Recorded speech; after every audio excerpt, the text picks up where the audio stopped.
My name is P.Snowden. The Japanese students, I hope, know me already. I don't look Japanese because I'm not Japanese by nationality. I'm British by nationality. But I have been associated with Japan for over 40 years and have spent half of my life living and teaching in Japan. Even so, because I don't look Japanese, even so, after 30 or 40 years of living there, people in Japan still come to me and they say, "Can you eat sushi?" to which my reply is always, my middle name is Sushi, because I like it so much. And I remember many years ago using that expression, "my middle name is," to express a close connection. When I was first interviewed for employment as an English conversation teacher in Japan, it was in London. Two of us were interviewed together. The first man replied, he was asked, "Why do you want to come to Japan?" And his reply was, "Japan is a land of romance and mystery. Japan is a land of semi-mythological, legendary atmosphere. I wish to go and imbibe that mysterious, romantic atmosphere in Japan." I replied, "My middle name is Marco Polo." At that time, I didn't know that Marco Polo had written about Japan, but I meant by that I simply wanted to have an adventure, and that I had an open mind about Japan.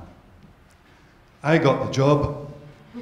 The man who wanted romantic mystery was not employed because the man who interviewed us realized that that man would be completely disappointed as soon as he reached Japan. Now, therefore, my first course, the course on It All Began with Marco Polo, looks at the development of knowledge in Japan, knowledge in the West or in Europe about Japan, also the development of false knowledge and dreams and images of Japan in the West. It did begin with Marco Polo because he was the first European person to write about Japan and to use a name for the country. He never visited there, so everything he wrote was hearsay. But we begin with him, and fortunately we find that in the early days Italy did contribute a great deal to the expansion of knowledge about Japan. The first Japanese delegation to visit any European country was to Italy and to visit the Pope. The Italians, then of course the Spanish and the Portuguese and many other nationalities who are represented here played an important part. The Dutch played an important part. The Dutch were the only people permitted to stay in Japan for 2 centuries. The most important Dutch representatives who spread knowledge about Japan to the West were actually not Dutch but German. So we will be dealing with a wide range of different nationalities who have helped to spread knowledge about Japan. Also, we will pay some attention to how Japan has absorbed Western knowledge, but the main emphasis will be on the spread of knowledge about Japan, the spread of dreams about Japan. Therefore, I hope that some of the Japanese people will join the course because they may find out something that they didn't know.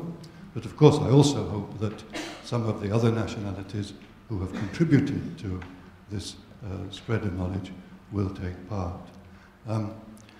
So that's the Japan one. The other one is about lexicography, which is about making dictionaries. My connection with an Italian dictionary goes back 45 years when I first came to Italy as an undergraduate, and I brought with me a tiny, tiny Italian dictionary, about 6 centimeters by 4 centimeters. I still have it, and I'm going to show it to you if you join me. It was useless. I was looking at it today. You know, dictionaries don't often tell you when they were published or when they were first edited. I was looking at it just the other day and I discovered it doesn't have a word for television. which suggests how old it is. And in the course on lexicography, I want to concentrate on making judgments about how dictionaries should be created, what sort of information is necessary in dictionaries, how dictionaries should be ordered.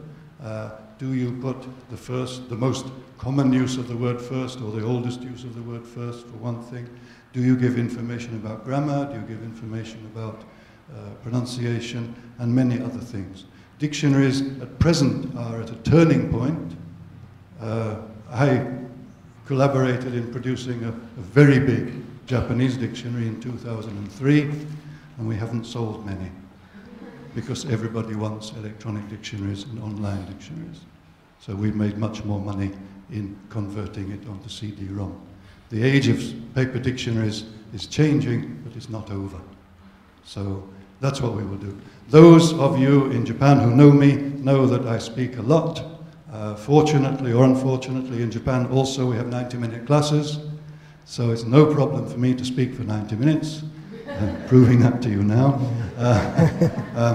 But we normally teach just once a week, so twice a week for me means that I hope in the first class to speak quite a lot, but then give everybody topics and themes to research for themselves, so that the second class will be a more proactive class of discussion and presentation. Good. That's enough for today. Thank you very much for listening.